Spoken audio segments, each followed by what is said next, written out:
अस्सलाम वालेकुम वरहमतुल्लाहि वबरकातुहू। आज की वीडियो का टॉपिक है कि हम नमाज़ जो है वो कैसे स्टार्ट करें, ख़ास तौर पे उन लोगों के लिए जो अभी नमाज़ पढ़ना शुरू कर रहे हैं, बिगनर्स जो हैं, जो अभी जैसे नमाज नहीं पढ़ते थे और नमाजी नहीं थे। जैसे ये हो गया कि बीच में कभी नमाज़ पढ़ ली किसी दिन, या जुम्मे की नमाज़ पढ़ ली, या हो सकता है वो भी नहीं पढ़ी। तो उन लोगों के लिए जो है ये वीडियो है कि किस तरह से हम नमाज़ पढ़ना स्टार्ट करें, मतलब किस तरह से वो उस आदत को बिल्ड करें जिससे हम नमाज जो है वो अच्छे तरीके से जो है वो पढ़ना शुरू कर दें। मतलब हम लोग जिस तरीके से हमें आदत लग जाए 5 वक्त की नमाज़ पढ़ने की। तो उन लोगों के लिए जो है स्पेशली ये वीडियो जो है मैं बना रही हूँ, और उम्मीद करती हूँ कि जो है वो आप को ये फ़ायदा देगी। तो सबसे पहले स्टार्ट करते हैं। औज़ुबिल्लाहि मिनश्शैतानिर्रजीम। मैं अल्लाह की पनाह में आती हूँ शैतान मरदूद से। बिस्मिल्लाहिर्रहमानिर्रहीम। अल्लाह के नाम से जो बेनता मेहरबान है रहम वाला है। देखिए, मुझे भी जो है ये इशू पहले था, क्योंकि मैं भी नमाज इतना नहीं पढ़ती थी। जुम्मे की नमाज हुई तो पढ़ ली, बीच में कभी नमाज पढ़ ली, बाकी नमाजें जो है मैं छोड़ती थी। अभी भी मैं नमाज के साथ स्ट्रगल कर रही हूँ, लेकिन उसका रीज़न जो है उसे कुछ और रीज़न्स भी हैं। लेकिन बहरहाल एक चीज़ थी जो बहुत ज़्यादा मेरे लिए वर्क किया, और मैं नमाज़ पढ़ना जो है वो बहुत अच्छे तरीके से स्टार्ट हो गई थी। यहाँ तक कि फ़जर की नमाज़ भी जो है मैं वक्त की पढ़ती थी, और ना सिर्फ खुद पढ़ती थी बल्कि अपने घर वालों को भी जगाती थी कि आप भी उठ के नमाज़ पढ़ें। तो किस तरह से जो है मैंने अपना जो है वो उसको स्टार्ट किया था, और किस तरह से मैं बहुत ज़्यादा माशाल्लाह से मतलब नमाज की तरफ मोटिवेट हो गई थी। तो उम्मीद करती हूँ कि जो है ना ये आपको फ़ायदा करेगा। लेकिन देखिए, एवरीडे एक बैटल है, एक वो है ख़ास तौर पे उन लोगों के लिए भी है, ख़ास तौर पे जो लोग घर में रहते हैं उन ख़वातीन के लिए भी है। और फिर एक होती है ना कि रोज़ रोज़ एक ही चीज़ जो है उसकी बंदा थोड़ा लोनली भी कभी फ़ील करता है। हर बंदे का अपना जो है वो एक सर्कमस्टेंसेस हैं, और हर बंदे का अपना मिजाज भी होता है। कुछ लोग बहुत ज़्यादा जो है लोनलीनेस फ़ील करते हैं, और उनके लिए जो है बहुत सारी चीज़ें थोड़ी सी वक्ती तौर पे मुश्किल हो जाती हैं। किसी कोई मुश्किल चीज़ से गुज़र रहा है, कोई मुश्किल वक्त से गुज़र रहा है, कोई ट्रायल्स एंड ट्रिबुलेशन से गुज़र रहा है, कोई मसला है, तो उन लोगों के लिए जो है फ़ॉलो करना थोड़ा मुश्किल हो जाता है। लेकिन अल्लाह ताला से साथ में जो है डेफिनेटली ये छोटा सा मैं आपको एक तरीका बताऊंगी जो मैंने अप्लाई किया, और मैं आपको बताया किस तरह मोटिवेटेड हुई कि मैं फ़जर भी जो है वो पढ़ना शुरू हो गई थी, यहाँ तक अपने घर वालों को भी उठाती थी। तो उम्मीद करती हूँ कि ये तरीका जो है वो आपके लिए भी काम करेगा। बहुत आसान तरीका, नहायत आसान तरीका है। लेकिन सबसे पहले तो मैं आपको ये बताती हूँ कि नमाज जो है वो दीन का सुतून है ऑब्वियसली, और ये हमें 5 टाइम्स अदा करनी होती है लाजमी, ठीक है। अब देखिए, कुछ लोग जो है ना, मैंने बहुत लोगों से बात की है, और ऑब्वियसली आप देखते हैं मुख्तलिफ लोगों को तो आप नोट करते हैं। तो जैसे मैंने नोट किया कि ऐसी लड़कियां भी होती हैं जो कहती हैं कि बस कुछ टाइम जो है आप अल्लाह ताला के सामने चले गए, आपको पूरे 5 वक्त की नमाज़ पढ़ने की ज़रूरत नहीं है। वो भी इतनी ज़्यादा नमाजी नहीं होती हैं, लेकिन वो कहती हैं कि बस 3 बार नमाज़ पढ़ ली, 3 बार आपने जो है वो अल्लाह ताला के सामने आप पेश हो गए, आपने हाज़िरी दे दी, बस ये भी बहुत काफ़ी होता है। तो इस तरह की बातें जो है ना, ये गलत किस्म की आपने थिंकिंग बना ली अपनी अपनी तरफ से, और आपने जो है वो उसको अपनी लाइफ में जो है इम्प्लीमेंट कर लिया। अभी आपके जहन में बैठ जाएगा और आप पूरी लाइफ इसी तरह से करते रहेंगे। तो देखिए, नमाज जो है ना 5 वक्त हमें कही गई है, 3 वक्त नहीं कही गई है, पूरे 5 वक्त हमें नमाज पढ़नी है। तो इस बात को जहन में रखें कि 5 वक्त you have to do this 5 count, ठीक है। तो हमें ये 5 जो है ना नमाजें लाजमी हमें पढ़नी है, और इंशाल्लाह वक्त की पाबंदी के साथ पढ़नी है। शुरू में थोड़ा प्रॉब्लम होगा, स्पेशली फ़जर की नमाज के वक्त जो है, और कुछ लोग ईशा की नमाज के वक्त भी जैसे मुझे स्ट्रगल होती है। तो इंशाल्लाह ताला जो है ना, मैं थोड़ा सा आपको टेक्निक बताती हूँ किस तरह से मैंने किया था। तो अक्सर मेरे साथ ऐसा होता था कि मैं नमाज़ पे जैसे खड़ी हुई हूँ, जानमाज़ बिछाई है, वज़ू किया है, जानमाज़ बिछाई है, और खड़े होकर मैं बातों में लगी हुई हूँ लोगों से इधर उधर। लोग कहते हैं कि तुम नमाज वज़ू करके तुम जानमाज़ पे खड़ी हो, तुम नमाज़ क्यों नहीं पढ़ रही हो। तो इस तरह जो है, मतलब जैसे शैतान जो है वो आपके ऊपर एक तरह से वो होता है। और फिर उस वक्त जो है ना, मैं म्यूज़िक वगैरह भी थोड़ा सुनती थी, और उसको मैंने स्टॉप नहीं किया था, तो मैं उसमें भी थी। तो जाहिर है कि उस वक्त जो है वो एक शैतान का एक गलबा होता है, और आपके लिए नमाज़ पढ़ना मुश्किल होता है। लेकिन अगर आप तहिया कर लेना तो आप लाजमी इसको पढ़ सकते हैं। मैं बहुत मुश्किल से अपने आप को इस उस पर लेकर आई थी, और बहुत एक स्ट्रगल है थोड़ी ये, ठीक है। It's not gonna be easy. अगर कोई कहता है आपसे बहुत आसान है, तुम तो नहीं करते या इस तरह, तो it's gonna be a little bit of hard for you. कुछ लोगों के लिए आसान होता है, कुछ लोगों के लिए मुश्किल होता है, डिपेंडिंग अपॉन हम किस स्पिरिचुअल स्टेट में हैं। अगर हम ऑलरेडी जो है थोड़े मोटिवेटेड हैं दीन की तरफ और नमाज़ों की तरफ, तो हमारे लिए नहायत आसान हो जाएगा। लेकिन अगर हम इतने मोटिवेटेड नहीं हैं और हम दूसरी चीज़ों की तरफ ज़्यादा हैं, दुनिया की तरफ ज़्यादा हैं और बहुत ज़्यादा एक्सट्रोवर्ट हैं, बाहर घूमने ये वो, और बहुत ज़्यादा जैसे एक बंदा होता है, तो उन लोगों के लिए जो है हो सकता है कि थोड़ा सा वो हो। इट डिपेंड्स कि जो है ना आप किस फेज से एग्जैक्टली, वो मैं यही बात कहूँगी, दोबारा से रिपीट करूँगी कि जो है ना किस फेज से हम गुजर रहे हैं। और दूसरा ये कि हमारा मिजाज क्या है। अगर हम म्यूज़िक में ज़्यादा हैं और हम ऐसी चीज़ों में ज़्यादा हैं जो दीन से थोड़ा दूर है, तो हमें मुश्किल होगी टर्न करने में। लेकिन अगर हम ऑलरेडी हिजाब पहन रहे हैं, ऑलरेडी थोड़ा थोड़ा कर रहे हैं, तो हमें हो सकता है इतनी मुश्किल ना हो। हर बंदे पे डिपेंड करता है, पर्सन टू पर्सन डिपेंड करता है, इसलिए किसी को कंपेयर नहीं करना चाहिए किसी के साथ। एंड अगर कोई कर पाया है और कोई नहीं कर पा रहा है, कोई स्ट्रगल कर रहा है, तो अल्लाह से दुआएं करें, और इंशाअल्लाह ताला अल्लाह ताला आपको आपकी स्ट्रगल का भी इंशाल्लाह अजर ज़रूर देगा इंशाअल्लाह ताला। मैं स्कॉलर नहीं हूँ, लेकिन मुझे ऐसा लगता है, मैं ऐसा सुनती हूँ कि जो लोग ज़्यादा जिनको ज़्यादा मुश्किल होता है और फिर भी वो अल्लाह ताला के करीब आने की कोशिश करते हैं, तो अल्लाह ताला इस बात को अप्रिशिएट करते हैं। अल्लाह ताला हमें 70 माओं से ज़्यादा चाहते हैं। अच्छा, लेकिन इसका ये मतलब नहीं है कि हम नमाजें ना पढ़ें और हमें जो है वो अल्लाह ताला माफ़ कर देगा और जन्नत में दाखिल कर देगा और जहन्नुम से बचा लेगा, ऐसा नहीं है। देखिए, एक बात जो है ना हमें थोड़ा सा सोचना भी चाहिए कि जहन्नुम के बारे में हम सोचते नहीं हैं। हम जिस तरह मौत के करीब, जैसे इंसान किसी भी वक्त मौत आ सकती है, तो उसी वक्त हमारा जन्नत और जहन्नुम का फैसला शुरू जाता है।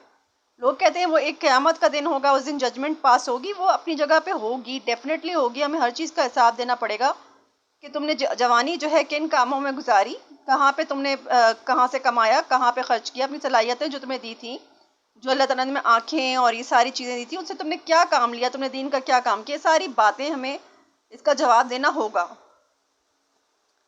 ठीक है। तो तुम्हारा दीन क्या है, तुम्हारा रब क्या है, सारे जवाब हमें देने होंगे। लेकिन ये है कि जो है ना, ये तो हमें कब्र में ही ये सवालात, खैर ये तो होना शुरू जाएंगे। जहाँ तक मेरा इल्म है, हो सकता है कि I am not a scholar, हो सकता है कि I could be wrong somewhere, but I think कि मैंने इस तरह की बातें सुनी कि कब्र में इस तरह के सवालात आपसे मुनकर नकीर करना शुरू कर देंगे। तो कब्र जो है ना, वो ये है कि फ़ैसले का दिन तो अलग है, जो कि आना है और हमेशा के लिए हमारा फ़ैसला होना है। लेकिन वो जो हमारे अमाल की जो एक अफेक्ट है, वो अब मरने के फ़ौरन बाद जो है शुरू हो जाता है। कब्र या तो जन्नत की गढ़ों में, या तो जन्नत की बागों में से एक बाग बन जाती है, जहन्नुम के गढ़ों में से एक गड़ा बन जाती है। उसी वक्त जो है इंसान का जो आखिर में जो उसके साथ होने वाला है, उसी का झोंका जो है वहाँ से शुरू हो जाता है। या तो जन्नत के बाग बन जाती है कब्र, या फिर जहन्नुम का घड़ा बन जाती है। तो इस बात को हमें सोचना चाहिए कि जो है आखिरत पे हर चीज़ को ना डालें, ये उसी वक्त शुरू हो जाती है जब मौत होती है। और जो लोग बहुत ज़्यादा एथियज़म की तरफ चले गए हैं, तो वो थोड़ा सा इस तरफ वापस अपने आप को होश में लेकर आएँ कि जो है वो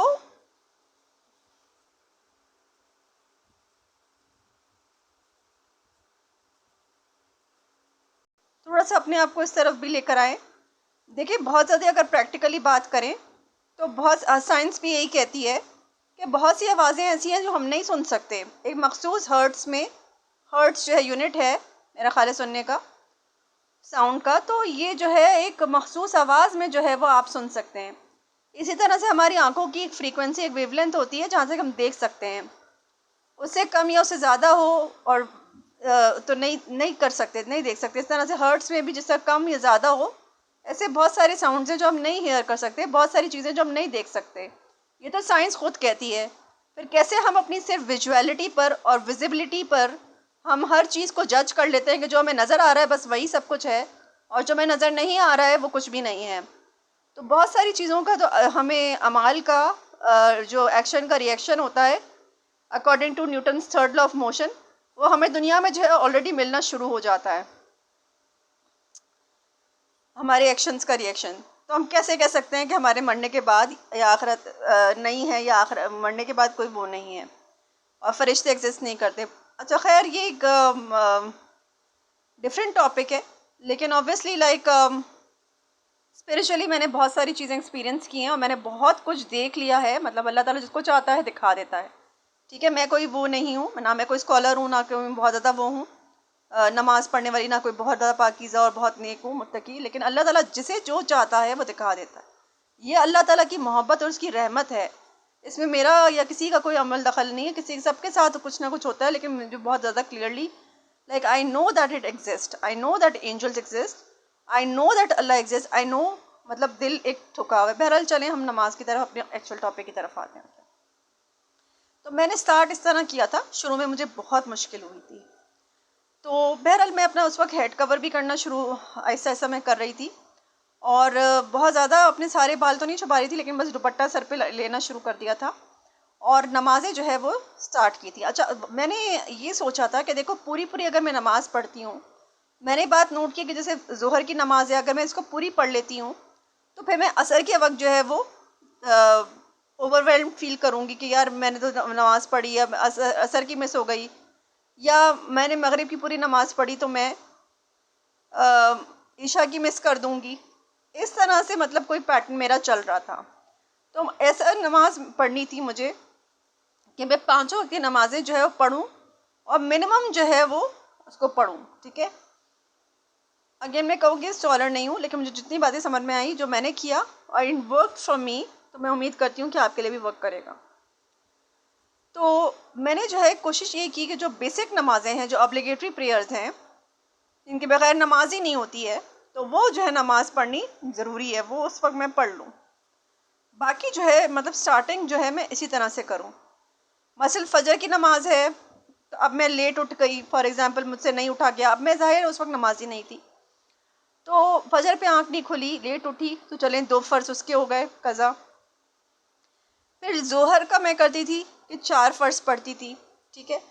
जैसे मैंने आपको बताया थोड़ा सा मैं म्यूज़िक और इन चीज़ों में भी मतलब सुनती थी, जैसे हम लोग अक्सर सुनते हैं, अक्सर लोग सुनते हैं। तो मैं जब जानमाज़ पे खड़ी होती थी तो मुझे एक बहुत एक अजीब सा एक रिपल्सिव सा फील होता था कुछ अंदर से ना, कि मैं वज़ू करके भी खड़ी हूँ जानमाज़ पर और मुझसे नमाज नहीं पढ़ी जा रही। आप देखें कि बंदा इतना वो शैतान उसके ऊपर होता है। तो फिर जो है लेकिन मैंने बोला कि नहीं पढ़ूँगी। तो 4 फ़र्ज़ जो है मैं उसके पढ़ती थी, ज़ोहर के, असर के मैं 4 फ़र्ज़ पढ़ती थी, मगरिब के मैं 3 फ़र्ज़ पढ़ती थी, और इशा के जो है ना वही 4 फ़र्ज़ और 2 सुन्नत, और मिनिमम जो है मैं जो भी वितर होते हैं वो मैं पढ़ लेती थी, ठीक है। तो इस तरह से करके जो है वो मैं नमाज़ पढ़ती थी। यानी जो फ़र्ज़ नमाज हैं, जो फ़राइज़ हैं, जिनके बगैर नमाज अदा ही नहीं होती, मतलब वो उसके बगैर नमाज नहीं होती, बस वो ऑब्लिगेटरी जो है मैं जो बेसिक चीज़ें हैं वो बेसिक वो करती थी। तो इस तरह से जो है मुझे बहुत आराम से ऐसा ऐसा मेरा वो बनता गया। And it happened over time, it did not happen कि जो है ना 1 महीने में हो गया, 2 महीने में हो गया, maybe it would take a longer time for you. तो ये नहीं सोचें कि जो है ना नहीं हो रहा, नहीं हो रहा, नहीं हो रहा, कोशिश करते रहें। देखें अल्लाह ताला कहता है कि तुम 1 कदम आगे आओगे तो मैं 10 कदम आगे आऊँगा, तुम चलते हुए आओगे, तुम्हें दौड़ते हुए, अल्लाह के ऊपर भी छोड़ें और दुआएं करें अल्लाह ताला से लाजमी। तो सबसे पहले जो है आई वुड से कि फ़र्ज़ नमाज़ें हैं उनको देखिए। पहले तो मैं फ़जर की नमाज़ भी मुझसे नहीं पढ़ी जाती थी, वो भी मेरी कज़ा हो जाती थी, लेकिन जब मैं उठती थी ना तो मैं लाजमी पढ़ती थी फ़जर की नमाज। जब मैं मतलब जैसे for example I got up, तो मैंने लाजमी पढ़ ली, ठीक है। Then I would not leave कि अच्छा जो ज़ोहर की होगी ना तो मैं उसके साथ मिला के पढ़ लूँगी, इस तरह नहीं करती थी। जब मैं उठ गई तो मैंने फ़जर की अदा कर ली, चाहे मैं अगर उस वक्त बाहर कहीं जॉब भी हो रहा था तो उस वक्त जो है पढ़ लेती थी। और फिर उसके बाद जो है ज़ोहर की नमाज़ वही 4 फ़र्ज़, और फिर असर की नमाज़ 4 फ़र्ज़, और फिर मगरिब की नमाज़ 3 फ़र्ज़, और फिर इशा की भी इसी तरह से मैं करती थी। तो इसी तरह से जो है मैं आगे लेके चलती रही, और इसी तरह से स्पिरिचुअलिटी फिर अल्लाह ताला किसी ना किसी तरह से आपको इंक्रीज़ करता है, क्योंकि आप नज़रों से तो अपनी स्पिरिचुअलिटी को नहीं देख सकते। कोई आपके पास पैमाना नहीं है, कोई मेजरिंग इंस्ट्रूमेंट नहीं है जिससे आप अपने ईमान को मेजर कर सकें। बस यही होता है कि आपको अंदाज़ा होता है कि अब आपके लिए ये चीज़ पढ़ना आसान हो गई, पहले मुश्किल थी। तो और जो लोग पढ़े नमाज, उनको हमेशा अल्लाह का जो है ना शुक्र अदा करना चाहिए, और एरोगेंस बिल्कुल नहीं दिखानी चाहिए। अगर आपके अंदर एरोगेंस है, गुरूर आ जाता है, तकब्बुर के हम तो कितने अच्छे नमाजी हैं और ये शैतान का है। देखिए शैतान भी बहुत बड़ा नमाजी था, बहुत बड़ा आबिद था, यहाँ पे सजदे किए उसने, वहाँ पे सजदे किए। आपने बहुत कुछ उसके बारे में पढ़ा होगा और आप उसके बारे में थोड़ा पढ़िएगा कि उसने कितने सजदे किए और कितना आबिद था। लेकिन देखिए वो क्या निकला, वो निकला आखिरकार शैतान। तो अल्लाह ताला ने ये नहीं करना कि हमसे नमाजें और बहुत ज़्यादा ये वो, हमारा मुकम्मल जो एटीट्यूड है ना वो अल्लाह ताला देखता है। तो नमाज़ें पढ़ना लाजमी है, डज़ नॉट मीन कि आपको नमाज से बरी ज़िम्मा करता है, क्योंकि दो तरह की सोचें बहुत ज़्यादा डेवलप हो गई हैं। एक वो है जो दीनी सोच है, और ये बोलते हैं भाई दीनी सोच भी नहीं है। मैं कहती हूँ वो दीनी सोच नहीं है जो जो आपसे ये कहती है कि आप नमाज़ें बहुत ज़्यादा पढ़ें लेकिन आप हुकूकुल इबाद नहीं अदा करते। आपने वालिदैन का हुकूक मार लेते हैं, किसी और का हक़ मार लेते हैं, पैसों में ऑनेस्टी नहीं होती, और झूठ बोलना, ये वो फलाना, ग़ीबतें करना। तो ये जो है ना, एक तो ये है, ये मैं इसको दीन कहती ही नहीं हूँ। और दूसरा जो है ना जो है वो कहता है, वो बिल्कुल ही अपोजिट है। वो कहता है कि जो ना हमें नमाज़ पढ़ने की ज़रूरत ही नहीं है, और सब कुरान करने की और हिजाब करने की कोई ज़रूरत नहीं है। बस ठीक है, थोड़ा बहुत कुरान पढ़ लिया, सुन लिया, कभी सर पे दुपट्टा कभी रख लिया, नमाज अज़ान का टाइम है, इसके अलावा कोई ज़रूरत नहीं है आपको जो है वो सर ढाँकने की और बहुत ज़्यादा करने की, म्यूज़िक छोड़ने की। आप बस एक अच्छे इंसान बने और नमाज पे और कुरान पे और दीन मतलब हुकूकुल इबाद करें। बस भैया अल्लाह के हुकूक तो कुछ होते ही नहीं है ऑब्वियसली। तो मतलब आप ये सोचें ना कि आपने तो अल्लाह के हुकूक ही मार लिए इस केस में। कि आपने वो जो हिजाब करना था वो किस लिए करना था? वो अल्लाह को राज़ी करने के लिए करना था, इंसान को राज़ी करने के लिए तो नहीं करना था, किसी को दिखाने के लिए तो नहीं करना था। वो तो अल्लाह ताला ने एक आपको एक बैटल है कि अल्लाह ताला का एक हुक्म है, और उसके ख़िलाफ़ आपकी नफ्स जो है वो आपको अपोजिट डायरेक्शन में लेके जा रही है, और शैतान उस पर बूस्ट लगा रहा है आपकी नफ्स पे कि वो आप ना उड़े हिजाब। अब आप उसको जो है वो ये कह रहे हैं कि जो है ना इसकी तो ज़रूरत ही नहीं है। तो मतलब आपने अपने आप को, अपनी ख्वाहिशात नफ्स को खुदा बना लिया, अपने आप को अपने खुदा समझ लिया। तो ये बात भी, इसमें आपने अल्लाह के हकूक़ मार लिए और उसमें आपने बंदों के हकूक़ मार लिए। तो ये दोनों इस्लाम नहीं है। इस्लाम वो रिलीजन है कि जिसमें आपको ऑल टुगेदर पूरा, आपने पूरा जो है कवर करना है। जिस तरह से हम एक सब्जेक्ट जो है जब हम इसकी प्रेपरेशन करते हैं, जस्ट एग्जांपल जो है फ़िज़िक्स की लेट से, तो तमाम टॉपिक्स में से हम जो जो इम्पोर्टेंट होता है उसके अंदर हम करते हैं। ऐसा नहीं होता कि 2-3 टॉपिक्स हमने पढ़ लिए, 2-3 चैप्टर्स हमने पढ़ लिए और उसके बाद जो है वो हमने बाकी चैप्टर्स छोड़ दिए कि भाई ये 2-3 चैप्टर्स हमारे लिए बहुत काफ़ी हैं, हमने बहुत अच्छे तरीके से पढ़ लिए हैं। तो वो भी सोच गलत है, जो लेफ़्ट एंड राइट वाली। हमें दरमियानी राह लेनी है और दरमियानी राह ही इंशाअल्लाह ताला सिरात मुस्तकीम के जो जन्नत की तरफ जाएगी। हमें वो भी करना है और हमें ये भी करना है। We have to do both these things, दोनों चीज़ों को हमें साथ में लेके चलना है। इस पे हमें वर्क ऑन करना है, इस पे हमें वर्कअप करना है। तो नमाज का मैंने आपको बता दिया कि पहले आप बेसिक से स्टार्ट करिएगा और साथ में आप अल्लाह ताला से दुआएं भी करते रहिएगा। आप यकीन नहीं करेंगे कि जो है ना आपको ख़ुद भी नहीं पता चलेगा कि आपकी स्पिरिचुअलिटी अचानक से कैसे इंक्रीज़ हो गई है। मतलब मुझे खुद रियलाइज़ नहीं होता था, मैं बोलती थी यार मैं क्या कर रही हूँ, बस ये थोड़ा थोड़ा, मैं इतना सोचती नहीं थी वैसे। अगर मैंने ज़्यादा सोचा हो ना कि अगर मैं ज़्यादा सोचा होता कि अच्छा मैंने जो है ना, मैं तो बस वैसे ही नमाज़ पढ़ी हूँ जैसे मैं कुछ दिनों पहले पढ़ रही थी, या एक हफ़्ते पहले, 2 हफ़्ते पहले, लेकिन अगर मैं ऐसे सोचा होता ना तो मैं कब की छोड़ चुकी होती। लेकिन मैंने जो है ना इसको मैंने लेके चली हूँ कि नहीं, आई विल डू इट। जितना मुझसे होता है, अल्लाह ताला भी यही कहता है, जितना होता है आपसे उतना करें, आप लाजमी करें, और जो नहीं होता उसके लिए फिर अल्लाह ताला से दुआएं करें कि अल्लाह ताला मुझे तौफीक दे के मैं कर सकूँ। तो दरमियानी राह है, मियाना रवि वाली राह है, वहाँ पे वो हमें, और हमें सब कवर करना है। हमें ये भी देखना है, हमें नमाज भी पढ़ना है, हमें कवर भी करना है, और हमें ये सब कुछ भी करना है। और एक हिजाब का इशू है, और वो हिजाब का जो है ना इशू बहुत एक मसला पारीना बना हुआ है। अब मुझे काफ़ी हंसी भी आती है कभी, वो लेकिन खैर किसी और नशिस्त में इंशाल्लाह उसको डिस्कस करेंगे। अभी ये कि जो है बेसिक जो है, जो नमाज है जिसके बगैर नमाज नहीं होती, आप उस पर कंसंट्रेट करें। और बेशक अगर आप देर से उठते हैं फजर पे, आप इस तरह से जो है एक इंटरेस्ट शो कर रहे हैं कि ठीक है मैं देर से उठा हूँ लेकिन कोई बात नहीं, मैं नमाज़ ज़रूर अदा करूँगा फ़जर की। क्या पता अल्लाह ताला की ज़ात इतनी रहीम है, उसे फ़जर की नमाज़ काउंट ही कर ले उसको। तो बस ये अपनी कोशिश जो है ना उसको जारी रखनी है और गिव अप नहीं करना है। और अगर किसी दिन कोई नमाज़ आपकी निकल जाती है, कुछ इस तरह भी होता है, तो कोई बात नहीं, आप कज़ा पढ़ लीजिएगा और बददिल इतनी जल्दी ना हुआ करे। अगर आपकी लाइफ में कितने सारे इंटरेस्ट होंगे, अगर कोई जॉब है उसके लिए हमें कोई चीज़ प्रिपेयर करनी है या हमें लाइफ का कोई पैशन है, तो क्या हम उसको इस तरह इतनी जल्दी छोड़ देते हैं अगर हमसे नहीं होती तो हम नमाज को और दीन पर इतनी जल्दी गिव अप क्यों कर देते हैं? क्या ये हमारी प्रायोरिटेशन नहीं है, प्रायोरिटी नहीं है हमारी? तो इस चीज़ पे हमें फोकस करना चाहिए। ठीक है, तो आज के लिए इतना ही। उम्मीद करती हूँ उससे कुछ फ़ायदा हुआ होगा और इंशाल्लाह आप देखेंगे कि आपकी स्पिरिचुअलिटी इंक्रीज़ होगी इस चीज़ से और आप ऐसा ऐसा आगे बढ़ते जाएंगे इंशाल्लाह ताला। प्लीज़ डोंट गिव अप और ऐसा ऐसा करते जाइए और आपको पता भी नहीं चलेगा कि आपको कभी अचानक से, मेरे साथ भी ऐसा हुआ था कि मैं भी पढ़ रही थी और मैं इसी तरह से टूटा फूटा अंदाज में कर रही थी। आहिस्ता आहिस्ता जो है ना, मतलब मुझे होता था, अल्लाह ताला बूझ करता था कि करो तुम, और मेरी कंसंट्रेशन नहीं भी होती थी तब भी मैं पढ़ती थी। तो आहिस्ता आहिस्ता फिर इतनी करीब आ गई कि फिर कुछ ऐसे स्पिरिचुअल एक्सपीरियंसेस हुए कि जो मैं शायद बताऊं तो किसी को यकीन भी नहीं आएगा। तो इंशाल्लाह आपका भी ऐसा ही होगा इंशाल्लाह ताला। अल्लाह ताला आपको भी इसी तरह से जो है वो नवाजेगा। इसी तरह से जो है ना, मतलब उम्मीद करती हूँ कि कोई फ़ायदा हुआ होगा आपको और इस पर ज़रूर नमाज ज़रूर पढ़िएगा। नमाज जो है बेस है दीन का, इसको नहीं छोड़ना हमने। जज़ाकल्लाह फॉर हियरिंग। अस्सलाम वालेकुम रहमतुल्लाहि व बरकातुहू। अल्लाह की सलामती, अल्लाह की रहमत, अल्लाह की बरकत हो तमाम सुनने वालों पर, तमाम उम्मत मुस्लिमा पर, हम सब पर आमीन।